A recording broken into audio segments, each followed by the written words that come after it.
welcome to this short exploration of Reclining Bound Angle pose, or Supta Baddha Konasana. So we're going to play with the pose. I'm going to talk a little bit about some props that you can use to find some support and improve your release in this position.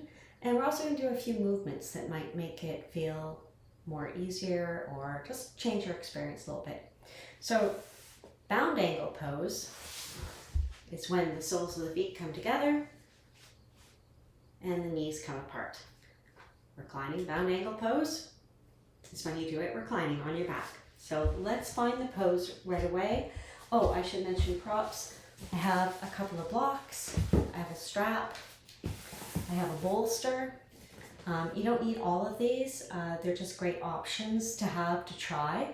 And I also have some stacked blankets. I don't know if you can see here how I've sort of staggered them at different heights to give me a little bit of an incline. I'm going to show you where those might come into play later.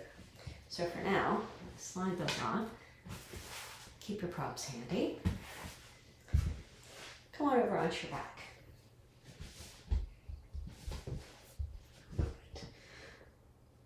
And once you're on your back, just take a moment to land on the ground, to feel yourself on the earth, to notice your breath.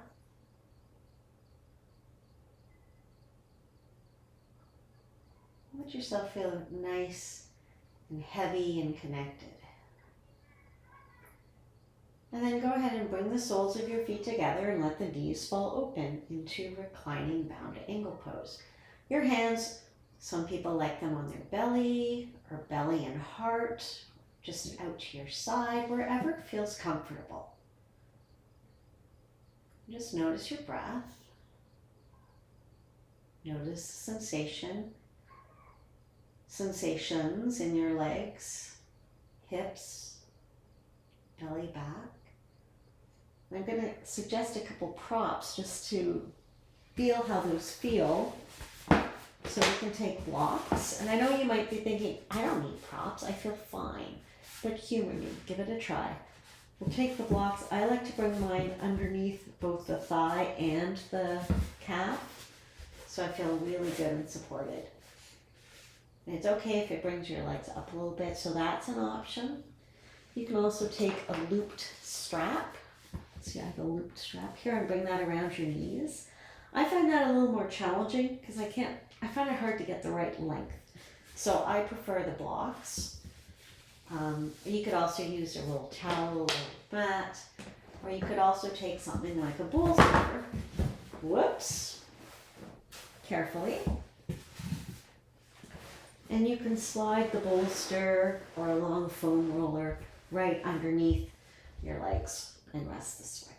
So find your props and just, again, take a moment to check in and feel how it feels once you have your props there.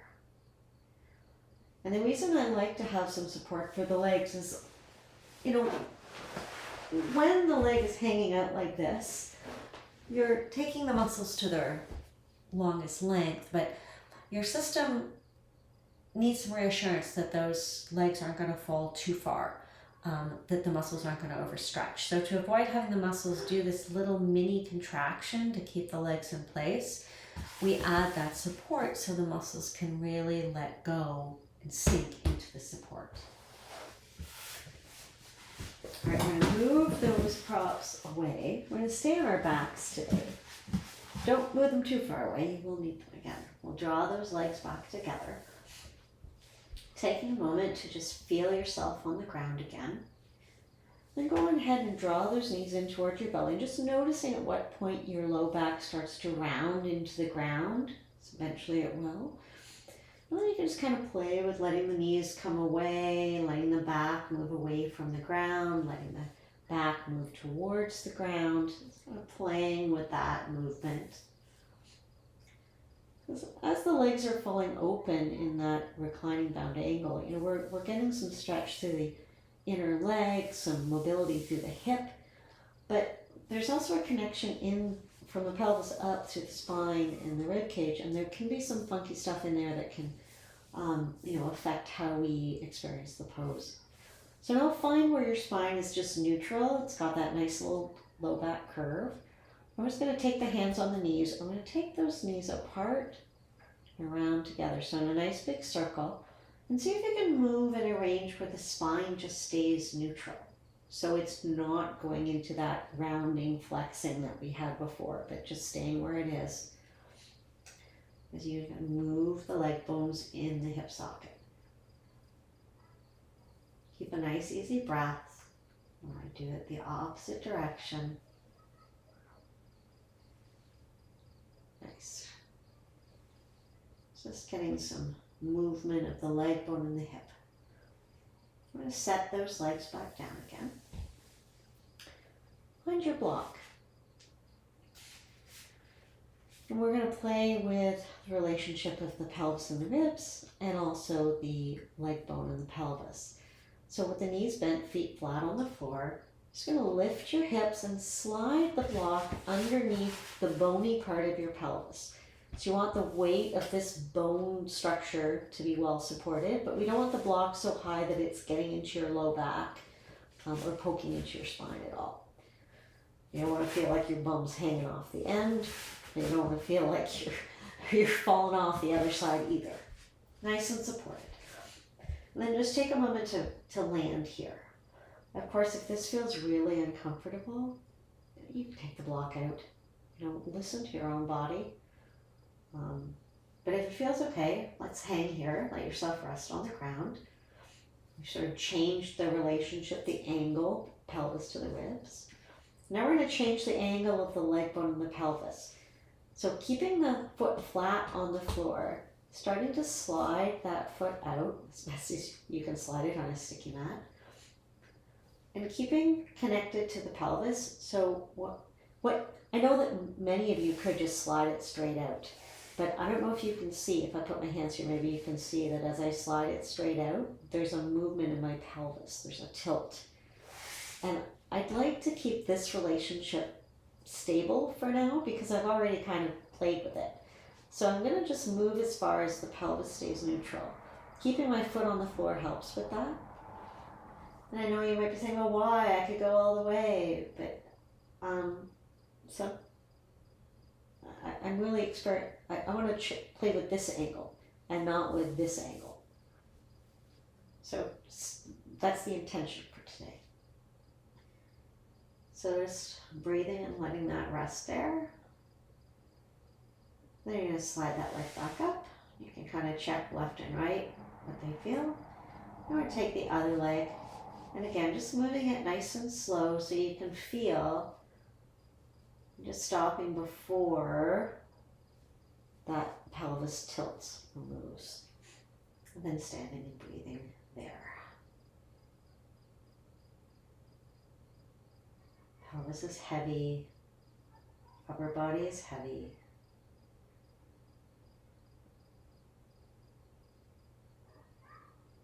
And then we'll draw that leg back in. So both feet are on the ground again. Feel yourself heavy on the block. And then we're going to gently lift the hips and slide that block back out. Lower the hips back down to the ground. And then just take a moment to feel yourself back down in this more sort of neutral relationship between the pelvis and the ribs, and you can notice anything you might notice. We're going to add one more movement here before we come back to our Supta Baddha Konasana, or Reclining Bound Angle. So we're going to come into a twist. So letting the one leg go straight and bringing the other one to 90. I'm going to take my arm across. My other arm is going to just come out to the side. Oh, I didn't leave myself enough room. The wall's right there. And that shoulder is going to stay relaxed and on the ground as I start to rotate my pelvis. My bolster's in the way. Towards that side. And breathing here. So my opposite shoulder is still on the ground. Or my shoulder, my opposite shoulder on the ground. And then I'm going to roll back.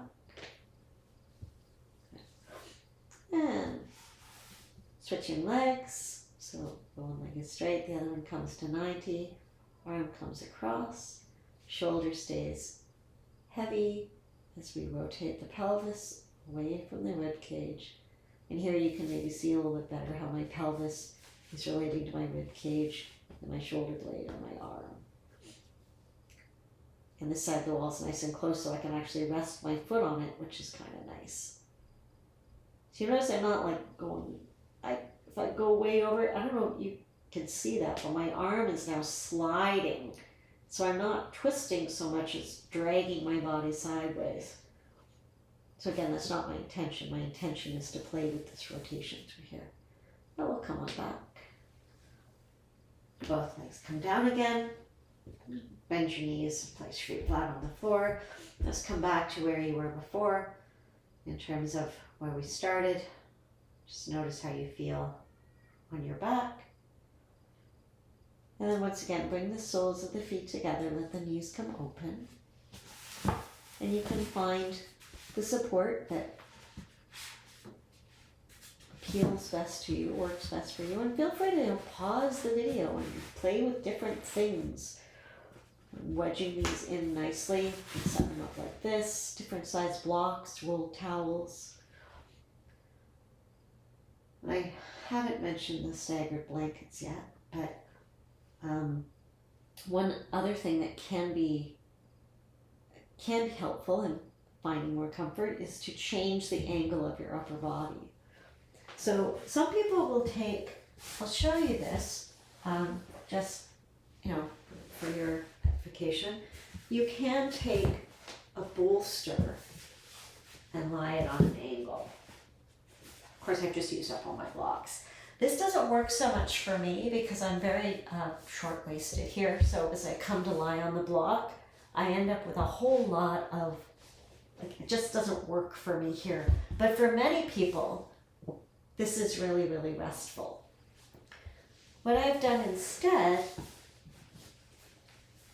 where that is too much, is to take those blankets and I've worked them into a bit of a stagger here, so you can see. They get progressively higher, and these could be thicker, you could have more blankets, you could make it longer, you could make it wider. Mine is fairly narrow, and you're going to see that when I lie down on it,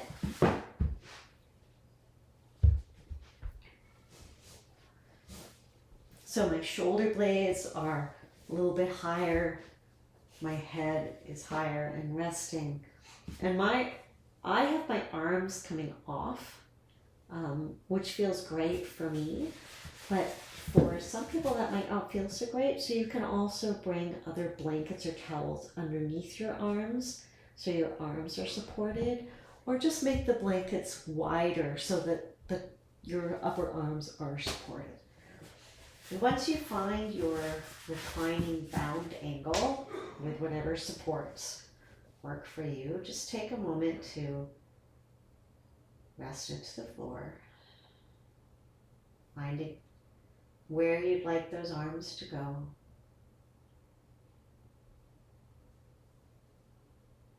And as you notice your breath, maybe you close your eyes.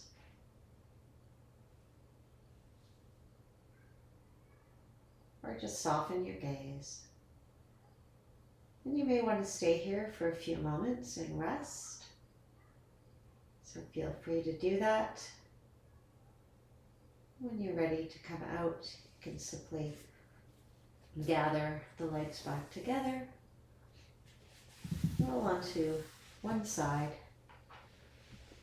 Being careful, of course, if you're on blankets or bolsters. And slowly bring yourself back up. Coming back to seated or to standing and just noticing now how you feel. I actually feel like I'm a little more upright than I was at the start of the video. Now you'll have to rewind and go back and see if you can tell. Alright, so I hope you enjoyed that exploration of reclining bound angle, found a little bit of rest and release, and I thank you for joining me. Have a great day.